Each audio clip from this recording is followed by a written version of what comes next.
ਅੱਜ ਦਾ ਟॉपिक ਸਾਡਾ chemistry 9th ਦਾ ਮਸ਼ਕੀ ਸਵਾਲ ਆ।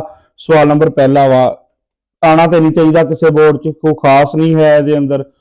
अजीब जिहा सवाल चक के बनाता, शार्ट क्वेश्चन एक लिख दिंदा, बहुत सी ठीक है। इस नाल इस मुतलका कि एलीमेंट नूं तलाश किदां करना, किते मैंशन नहीं है, कोई डिटेल नहीं है।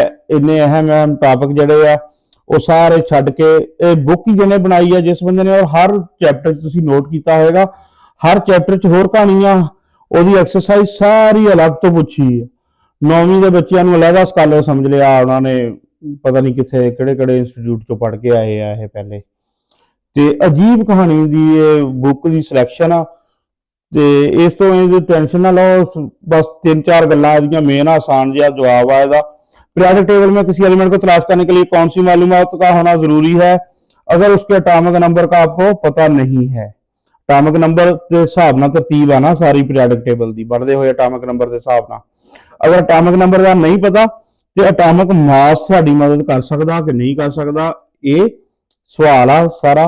इसका थोड़ा बहुता जवाब जिहड़ा बना के वो लिख लेने आ टैक्सट बुक दे विच, इसदा चैप्टर के अंदर से जवाब सानू नहीं मिलेगा इसदा। किसी एलिमेंट को पीरियोडिक टेबल में एटॉमिक नंबर का एक तो से टर्म याद रखनी है। एटॉमिक नंबर का मतलब की है नंबर ऑफ प्रोटॉन हुंदा, ये पता होवे। प्रोटॉन हुंदे कित्थे आ, न्यूक्लियस च, ये भी पता होवे। न्यूक्लियस ए पता होवे, न्यूक्लियस एक प्रोटॉन हुंदे आ, एक हुंदा न्यूट्रॉन, ठीक है। ते प्रोटॉन की तादाद जिहड़ी आ ये एटॉमिक नंबर हुंदा वा, ये गल याद रखनी है। इलैक्ट्रॉन बाहर हुंदे आ न्यूक्लियस तो, और जिन्ने प्रोटॉन हुंदे आ उन्ने ही इलैक्ट्रॉन हुंदे आ, ये गल भी बेसिक पता होवे। अच्छा जी, एटॉमिक नंबर के बगैर तलाश करने के लिए सबसे मुफीद मालूमात उसकी इलेक्ट्रॉनिक कन्फिगरेशन। सारे ना अहम जी चीज आ ना, अगर एटॉमिक नंबर का नहीं ना पता तो किसी को इलैक्ट्रॉनिक कन्फिगरेशन लिख हुई आ, ਉਹਦੇ ਤੋਂ सब तो एग्जैक्ट असल ਦੇ ਵਿੱਚ ਤਾਂ ਮੇਨ ਇਹੀ ਪੁਆਇੰਟ ਆਏਗਾ। एटॉमिक नंबर तो बगैर इलैक्ट्रॉनिक कन्फिगरेशन नाल ही ਅਸੀਂ ਉਹਨੂੰ ट्रेस सही कर सकते हैं। इसके बाद उसकी कीमियाई और तबई खसूसियात होती हैं, ਜਿਹੜੀਆਂ ਚੀਜ਼ਾਂ ਨਾਲ ਅਸੀਂ ਤਲਾਸ਼ ਕਰ ਸਕਦੇ ਹਾਂ, ਮਦਦ ਲੈ ਸਕਦੇ ਹਾਂ ਉਹਨੂੰ ਲੋਕੇਟ ਕਰਨੇ ਦੀ। ਉਹ ਦੂਸਰੇ ਨੰਬਰ ਤੇ ਕੀਮੀਆਈ और तबई खसूसियात, लेकिन मेन पॉइंट इलेक्ट्रॉनिक कन्फिगरेशन है। इलेक्ट्रॉनिक कन्फिगरेशन की हेडिंग अलग तो बना लेने हुण। अगर किसी एलिमेंट की इलेक्ट्रॉनिक कन्फिगरेशन मालूम हो तो इसकी मदद से एलिमेंट को पीरियोडिक टेबल में दुरुस्त तौर पर तलाश किया जा सकता है। इलेक्ट्रॉनिक कन्फिगरेशन अहम है क्योंकि इलेक्ट्रॉनिक कन्फिगरेशन नंबर ऑफ की होएगा इलेक्ट्रॉन, एक इस तरतीब नाल नंबर ऑफ इलेक्ट्रॉन तो ओदी एग्जैक्ट प्रोटॉन निकले आएंगे, ठीक। और हर जिहड़ा ग्रुप आ ओदी स्पेसिफिक मैंशन हुंदी आ एलीमेंट्स दी इलेक्ट्रॉनिक कन्फिगरेशन। कीमियाई खसूसियात किहड़ियां हेल्प कर सकदियां किसी दी मोटी मोटी अंदाजा लाने लई। एग्जैक्ट नहीं निकलेगा लोकेशन एक खास, लेकिन वो करीब करीब कितने कितने असीं यानी कि उन्होंने मजीद डिटेल ना देख सकते हैं। इस तरह हो सकता कि किहड़ी खसूसियात हेल्प कर सकती हैं कि एलिमेंट की कीमियाई खसूसियात, जैसे कि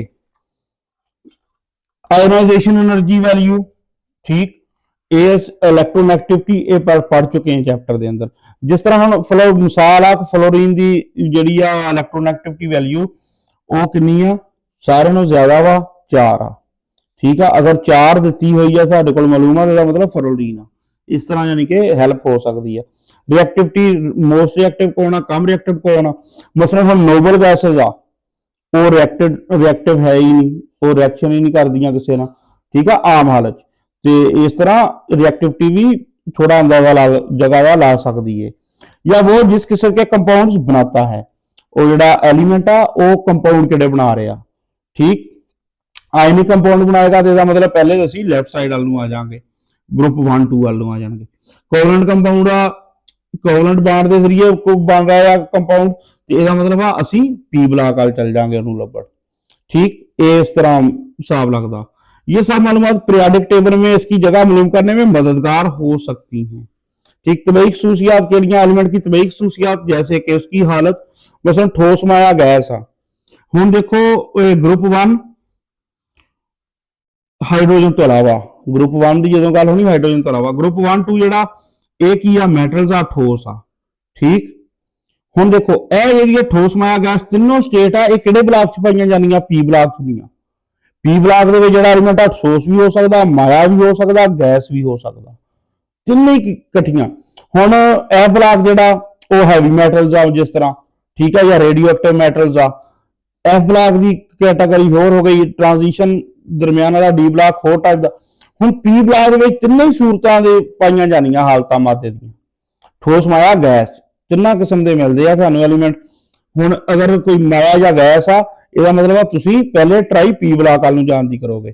ਇਹ ਬਲਾਕ ਮੋਟਾ ਹਿਸਾਬ ਲਾਉਣ ਚ ਅਹਿਮ ਹੋ ਗਿਆ। ਮੈਲਟਿੰਗ ਪੁਆਇੰਟ, ਬੋਇਲਿੰਗ ਪੁਆਇੰਟ, ਕਿਹਨਾਂ ਦੇ ਕੰਮ ਕਿਹਨਾਂ ਦੇ ਲੋ, ਇਸ ਹਿਸਾਬ ਨਾਲ ਅੰਦਾਜ਼ਾ ਲੱਗ ਜਾਏਗਾ। ਡੈਂਸਿਟੀ ਵਗੈरह, जिस तरह मेल्टिंग पॉइंट डेंसिटी ग्रुप 1 दी उन्होंने कहा सी कम आ, पीरियडिक टेबल या एस ब्लॉक च कम आ। पीरियडिक टेबल में इसकी जगह मालूम करने में मदद दे सकती है एतलैटिक सूसिया जड़ियां। हुण अगला जिहड़ा पार्ट आ, यह पार्ट 2 आ क्वेश्चन दा। पार्ट 2 आ कि एटॉमिक मास आपकी मदद कर सकता है। एटॉमिक मास है की आ, पहले दा ये हैगा नंबर जिहड़ा वा न्यूट्रॉन प्लस प्रोटॉन, ठीक। एक न्यूट्रॉन प्लस प्रोटॉन जिहड़ा ये हुंदा एटॉमिक मास। दोनों चीज़ों नूं कैलकुलेट जमा करके जो बने, प्रोटॉन कला नहीं, कला प्रोटॉन एटॉमिक नंबर सी, एटॉमिक मास की नंबर प्रोटॉन प्लस न्यूट्रॉन, ठीक। और न्यूट्रॉन जिहड़ा इन्हां दी तादाद बदलती रहती है, ठीक। इस तो ये ज्यादा हेल्पफुल नहीं है आइसोटोप्स की वजह तो। पहले एटॉमिक मास की बुनियाद ते सी पीरियडिक टेबल, बाद च कह लो एटॉमिक नंबर सब तो बेहतर तरीका समझा गया। अच्छा जी, यह एटॉमिक मास हुंदा की है, यह पता होवे हर किसी नूं। एटॉमिक मास कुछ मालूमात, ठीक है, फराहम कर सकता है, लेकिन ये किसी एलिमेंट को पीरियडिक टेबल में वाज़े एग्जैक्ट लोकेशन जड़ी तलाश करने का काबिल एतमाद तरीका नहीं है। फिर क्योंकि इसकी वजह की आ, क्योंकि कई एलिमेंट्स के मुतअद्दिद आइसोटोप्स हैं। जिस तरह कार्बन के 3 पढ़े सी तुसी आइसोटोप्स वगैरह का जिक्र सैकंड चैप्टर 2 दे विच मौजूद आ, डिटेल ना सारा टॉपिक ये इत्थे तफसील ना रिपीट करन दी हुण 9वें चैप्टर ते पहुंच के 8वें ते 10वें ते पहुंच के इहनूं रिपीट करदे नहीं हुण टाइम। कई एलिमेंट्स के मुतअद्दिद आइसोटोप्स यानी कि नंबर ऑफ प्रोटॉन अलग होण ना मास नंबर चेंज होता जाएगा उन्हां दे मुख्तलिफ एटम्स का, जिनके एटॉमिक मासेस मुख्तलिफ होते हैं। तो वो आइसोटोप्स की वजह तो, और आइसोटोप्स 1 की वजह तो की है कि नंबर ऑफ जिहड़ा वा न्यूट्रॉन का नंबर ए चेंज हुंदा, इसकी वजह तो आइसोटोप हुंदे आ। आइसोटोप्स जिहड़े आ उस दी मौजूदगी की वजह तो असीं इहनूं नहीं यूज कर सकते, ये एग्जैक्ट काबिल एतमाद तरीका नहीं है। टोटल यह सारा क्वेश्चन आ, इन्ना क भी अगर तुसीं याद करके लिख दो, किसी ना किसी बोर्ड दे विच हो सकदा ये आ भी जावे। एवें इन्हां नूं